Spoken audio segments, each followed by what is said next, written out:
Halo semua, selamat pagi dosen dan teman-teman sekalian. Perkenalkan, kami dari kelompok 1 akan mempresentasikan tentang materi, input, output, dan media penyimpanan dalam teknologi informasi.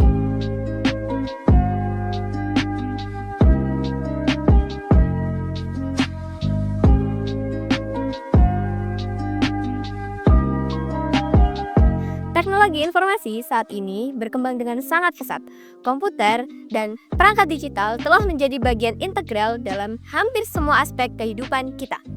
Untuk memahami bagaimana teknologi ini bekerja, kita perlu mengenal 3 komponen fundamental, yakni input, output, dan media penyimpanan. Mari kita mulai dengan input. Input adalah proses memasukkan data atau instruksi ke dalam sistem komputer. Bayangkan input sebagai cara komunikasi antara manusia dan mesin. Perangkat input yang paling utama adalah keyboard dan mouse. Keyboard memungkinkan kita mengetik teks, menulis dokumen, dan memberikan perintah pada komputer. Mouse memberikan kita kemampuan untuk bernavigasi, memilih, dan berinteraksi dengan antarmuka digital. Tahukah Anda bahwa konsep input dan output sebenarnya sudah ada sejak zaman komputer pertama? Pada tahun 1940-an, komputer raksasa seperti ENIAC menggunakan kartu punch sebagai metode input. Setiap kartu berisi lubang-lubang kecil yang mewakili data.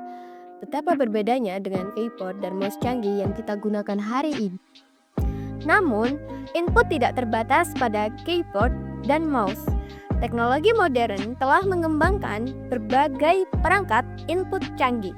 Mikrofon mentransformasikan suara kita menjadi data digital, memungkinkan perintah suara dan komunikasi berbasis audio.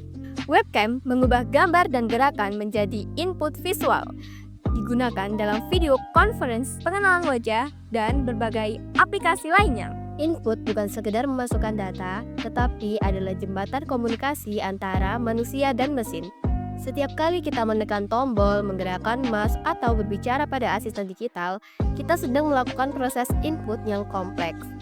Teknologi pengenalan suara dan gerakan saat ini bahkan memungkinkan kita berkomunikasi dengan komputer dengan cara yang hampir terasa seperti berkomunikasi dengan sesama manusia. Setelah input, mari kita bahas output. Output adalah cara komputer menampilkan atau menghasilkan informasi yang telah diproses. Monitor adalah perangkat output primer, menampilkan visual dengan resolusi tinggi dari teks sederhana hingga grafis kompleks. Monitor menjadi jendela dunia digital kita. Speaker menghasilkan dimensi audio, memungkinkan kita mendengar musik, podcast, atau suara dalam video call. Printer mentransformasikan data digital menjadi dokumen fisik, dari laporan bisnis hingga foto kenangan. Proyektor mampu memperbesar tampilan komputer, menciptakan pengalaman visual yang memukau dalam presentasi atau hiburan. Komponen terakhir yang akan kami bahas adalah media penyimpanan.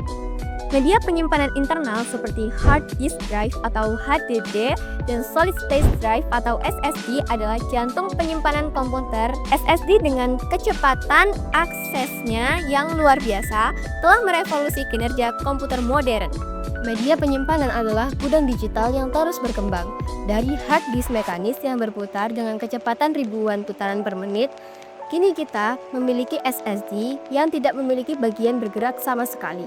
Cold storage membuat konsep penyimpanan menjadi maya. Data kita tersebar di pusat data raksasa di seluruh dunia, dapat diakses dalam hitungan detik dari manapun. Media penyimpanan eksternal memberikan fleksibilitas tambahan flash disk, hard disk eksternal, dan memory card memungkinkan kita membawa data kemanapun kita pergi. Cold storage bahkan membawa konsep penyimpanan ke level yang baru, memungkinkan akses data dari mana saja di dunia. Teknologi informasi bukan sekedar tentang perangkat keras dan lunak. Ia adalah cermin kemampuan manusia untuk terus berinovasi, untuk terus menciptakan alat yang memperluas batas kemampuan kita. Setiap input yang kita berikan, setiap output yang kita terima, dan setiap data yang kita simpan adalah bukti kreativitas manusia yang tak terbatas. Dengan memahami input, output, dan media penyimpanan, kita dapat lebih menghargai kompleksitas dan kecanggihan teknologi informasi yang kita gunakan sehari-hari. Teknologi bukan sekedar mesin, tetapi alat yang memperluas kemampuan manusia untuk berkomunikasi, berkarya, dan berkreasi. Oke, baik. Tadi adalah penjelasan dari kelompok kami tentang penjelasan media input, output, dan media penyimpanan. Sekian dari kelompok kami. Bye-bye!